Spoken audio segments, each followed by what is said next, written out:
This is a tragic story, but as Australians, we need to be open, honest, and able to discuss it.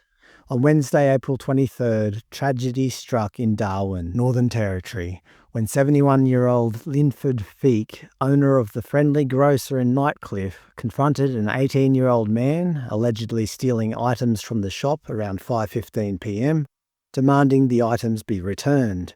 The suspect allegedly pulled out a knife and stabbed Mr. Feick before fleeing the scene on a bicycle.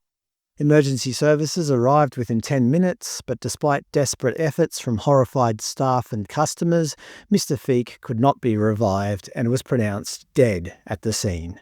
A police manhunt followed. This is a truly awful event, and my condolences go out to Mr. Feick's family.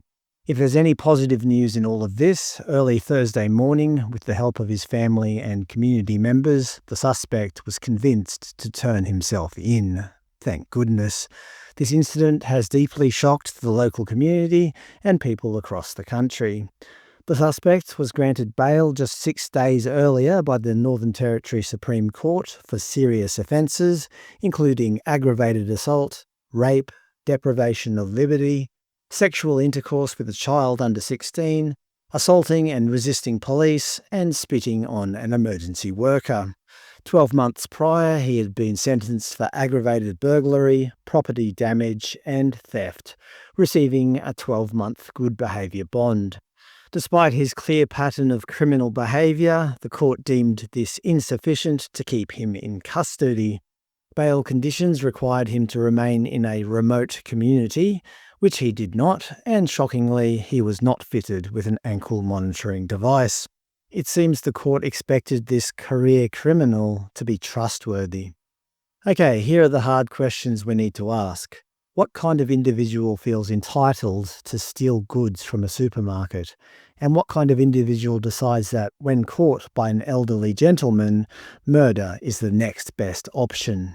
This is deeply disturbing, and society cannot accept it. This isn't about giving particular people a voice. It's about teaching children the difference between right and wrong. When a child does something wrong, they need to be disciplined. Failure to do so repeatedly leads to tragic consequences, as we've seen play out before our eyes, the death of innocent people. Mr. Feick's wife, Margaret, expressed her devastation, saying, "My beautiful husband of 51 years was stolen from me, his children and his 7 grandchildren. This is so hurtful. The trauma it has caused to the beautiful staff we love as family and to our wonderful customers. Linford worked so sincerely to maintain the community vibe with smiles, trust and humanity. A beautiful man, a true gentleman, and my soulmate. Gone forever. God bless him. Rest in peace, my darling man." What happened is truly devastating. I can't imagine the grief. If this had happened to one of my own family members, I would be absolutely distraught. Northern Territory Chief Minister Leah Finocchiaro was understandably shocked by the tragedy and emphasised the need for judicial reform.